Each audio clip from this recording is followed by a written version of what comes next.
Amid recent distressing remarks made by a local leader, we gather here today to voice our collective stance as residents of Karnataka. Our society thrives on the values of respect and harmony. Today, we stand united, committed to upholding the dignity of every individual, especially women. Our aim is simple yet profound: to ensure that our society remains a beacon of peace and inclusivity, where every person's dignity is cherished and safeguarded. Together, let us reaffirm our dedication to fostering a community where mutual respect and human dignity prevail. We ask Ms. Pona and Ms. Manvi, the advocates working for the betterment of society, these questions. Some days back, a BJP leader, local leader, spoke something about derogatory remarks about Muslim women. At that function, he was supposed to speak about his own religion, how to follow it. Instead of speaking on that matter, he started ambushing the Muslim community, especially the women. We want to know from you how far the Karnataka people will accept this type of talks, especially in the eve of parliamentary elections. What will be the impact? Right. So this individual in question, Mr. Karnataka Prabhakar, has been known for dog whistling against the Muslim community, and this is his rise to fame, making hate speeches about the community and issuing derogatory and absolutely false remarks about the Muslim community. Coming to his statement, he has said that it was because of the Modi government that Muslim women now have permanent husbands. First of all, it's a highly insulting, extremely derogatory, and completely condemnable remark that he has made. About Muslim women and about women in general, and particularly about the Muslim community. We have to see a few things when we're talking about this particular statement. One is definitely it is a call for violence against interfaith couples, because he then goes on to say that both Muslim men and Muslim women do love jihad, etc. But when a question was asked in the Indian Parliament about how many cases of love jihad the government of India has so far been able to find out, and what are the actions that they've taken in the Parliament, the government has clearly stated that no cases of love jihad have actually been reported anywhere in India. So, what is this love jihad on which he's premising his argument? And this myth of love jihad is a question that we need to ask. Secondly, the Modi government has not done anything insofar as the triple talaq judgment is concerned. Way back in 2002, almost 12 years before Mr. Narendra Modi came to power, the Supreme Court has already given a statement, has already given a judgment saying that triple talaq or any form of divorce within the Muslim community has to have reasonable grounds. And this was a fight that was fought by the BMMA, Muslim women who led from the fore and who secured their constitutional rights. So there's absolutely no favor that either the Supreme Court or the government of India or any other state body has done. It's out and out a fight led by and won by the Muslim women of this country. Now, this excessive love and concern that Mr. Karnataka Prabhakar is saying that his government, the BJP government, has for Muslim women.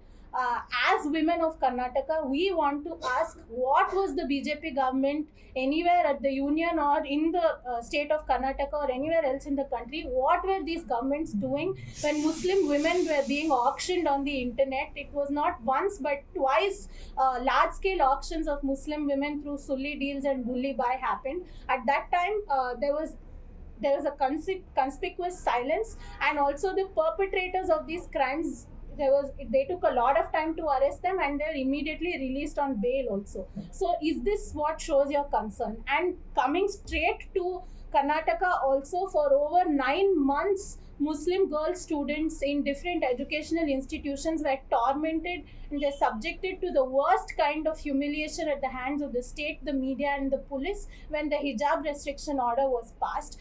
Is that also something that you're saying that the government did out of concern for the Muslim women by humiliating them in public and taking away their fundamental rights to dignity, privacy, education, and so far? So this whole, this image that they're trying to paint, that Modi is this savior who's parachuted into the community and come and saved all Muslim women. I'd like to tell Mr. Prabhakar and all other people who support these kind of statements that Muslim women don't need any saving. They will fight their fights and they will lead those fights, and any iota of decency if a person or a government has, they will stand by these women and not turn around and make them victims and make yourself saviors.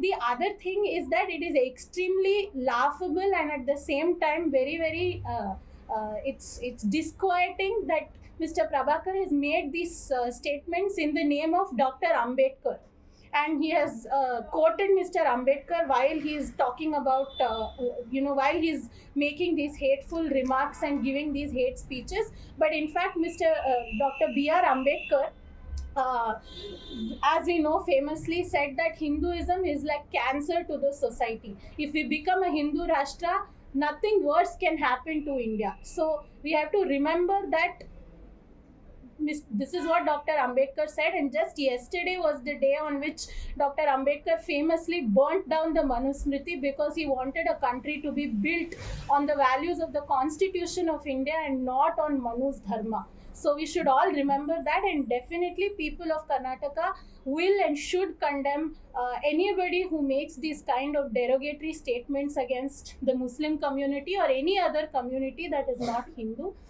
Lastly, I also make an appeal to the state government of Karnataka to file a suo motu case against Mr. Kalletka Prabhakar for the kind of absolutely shameful remarks that he has made. Thank you for your insight. See, how do you believe such remarks by political figures influence the public opinion of Karnataka? Definitely, when people are trying to make these kind of statements in public, the aim is to get more people to believe in a certain ideology. The aim is to incite people to hate a particular community and so on and so forth.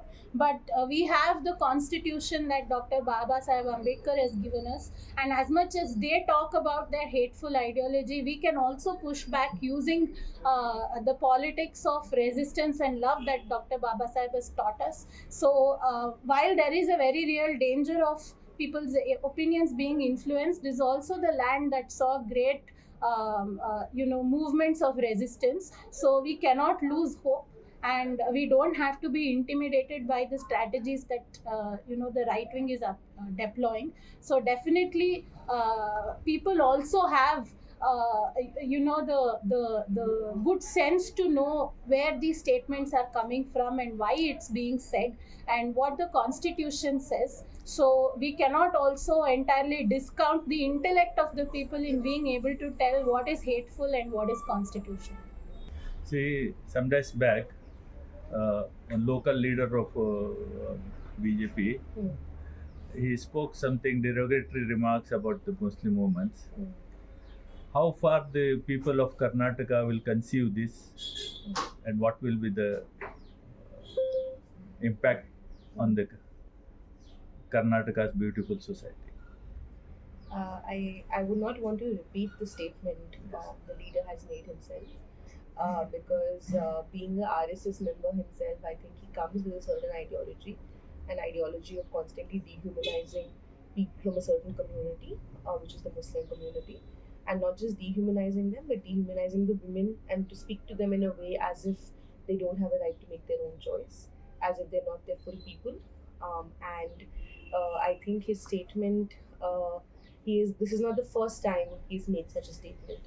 He's previously made statements comparing Mangalore and Ullal to Pakistan. He's previously made such hateful statements. And as responsible people of Karnataka, we should not just call out his statement and say that this kind of continuing bogey on love jihad, this continuing bogey on that women don't have the right to make a choice and that somebody external has given them a permanent husband. This kind of, we should not even engage in this narrative. We should tell him that women, just like all other human beings, are free people to make their own choices, and it's not his place to talk to an entire community in such a dehumanizing fashion. And not just that, it is in complete violation of constitutional articles and principles. our Indian society is not governed by religious morality of any religion. Our Indian society is governed and by something called constitutional morality, and this constitutional morality is what is in alignment with our constitutional principles and the preamble that Baba Sahib Ambedkar gave to us.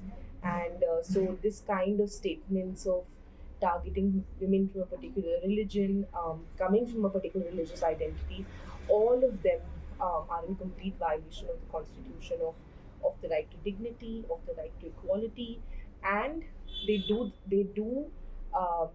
allow for the perpetuation of stereotypes in a way that hatred is spewed against people of a certain community, and these statements should be condemned openly, and Yeah. they should along with the condemnation, statements should be condemned by the people of Karnataka. And as somebody who is from here, I reject this statement, I reject this narrative, and we should hold him accountable for his statement. The police should initiate action against him for this hate speech, and immediate action should be taken to restrict such kind of speeches, because we have to understand such speeches have very real life consequences for people of the community that is being targeted.